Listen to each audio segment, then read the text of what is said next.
Hey guys, welcome back for another episode of Popular Topics. Today we'll be discussing gun control laws and whether or not we should make them more strict. Before we get started though, I want to thank you guys for all the love and support. I reached my 100 subscribers yesterday morning and I posted a video with what I told you guys I would be doing, shaving off all my hair. So thank you guys again and look forward to reaching 250. If you stay tuned to the end of the video, I will let you know what my next plan is. So, without any further ado, should we make gun laws more strict? If so, how strict should we make them? If you guys watched my Florida shooting video, I touched on this briefly, but, I didn't feel like that was the right conversation for the moment. So, I'd like to dive in a little deeper with it, as I've seen a lot of posts recently about it. In my opinion, I don't think we should make the gun control laws any more strict than they are. We have to have the right to defend ourselves. And I know a lot of people say, okay, well, automatic weapon would not be necessary to defend yourself, in which case I would like to counter-argue that. I know a lot of people argued strictly, well, it's the right to defend ourselves if the government were to come against us, which I completely agree with. But I don't think that's, the only problem we have. I don't think that's going to be something we have to worry about anytime soon. But you never know what the future holds. There could be a bunch of protesters or something that stood up together and we had to fight against them to protect ourselves. Another thing is, guys, just because we've never seen it doesn't mean it's not possible. There's always a chance of, a war being brought into America, in which case we would have to defend ourselves and our families. So I do believe that we should have the right to be able to have an automatic weapon.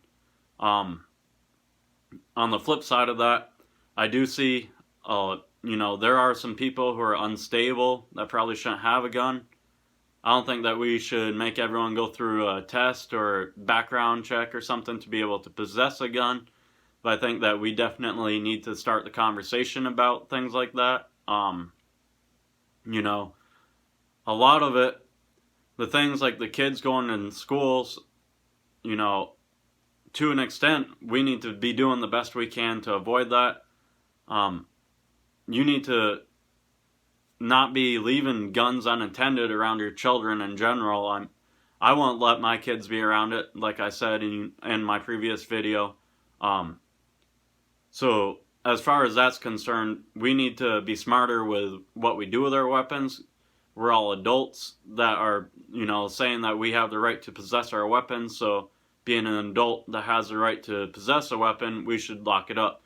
Just like the same, we won't let our 10-year-old kids drive down the street with our car. We'd make sure that the key's out of the way and, the kid doesn't have a chance to gain access to these types of things. Or, you lock up the booze and things like that. It's all about responsibility. And if your kids are getting their hands on these things, that's you being irresponsible with your right. So I know a lot of people are going to have their arguments about this.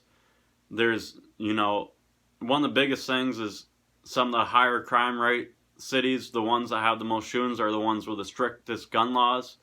I know a lot of people say, well, they can go just outside the state and get their guns and then go back in the state and cause problems. And I can definitely see that viewpoint of it. But on the other hand, criminals are going to get their hands on guns one way or another.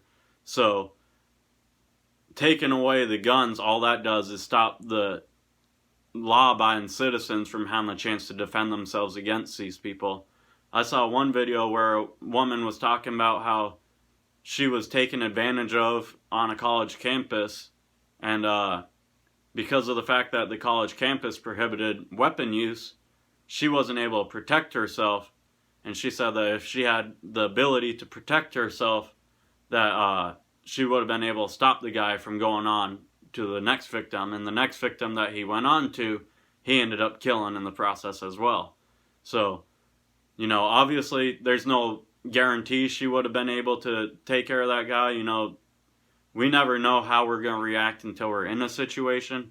I'm not saying that just because you have the ability to have a gun means you're going to be able to protect yourself, but I think it gives you a lot better of a chance to be able to protect yourself And I don't think that we should take that right away from people. And then, back to the amendments. So, if we're going to be able to take away certain things, your rights as an American citizen, and, people are seeing that we can take this one away, well, why not try and take the next one away until all of a sudden us people no longer have our rights? And, at that point, we'd just be living in the dictatorship, which obviously none of us want to go back to. So yes, there are unstable people with weapons. No, they won't stop from us outlawing weapons. All that's going to do is stop the guy next to you being able to protect you if something did go off. But obviously, I'm always open to debates, guys, so don't be afraid to leave a comment below, sharing your opinion and things like that. If I can get every like that I get on this video and a comment, I'm going to end up giving you guys a shout out when I reach my 250 subscribers. So guys, absolutely make sure you give this video a like and a comment, and I will not forget about you when I reach my 250 subscribers. Another thing, guys, don't be afraid to subscribe to me. I'll always subscribe back because I'm all about helping build YouTube and try and get as many great producers out there as we can. Thank you for your time, guys, and have a good night.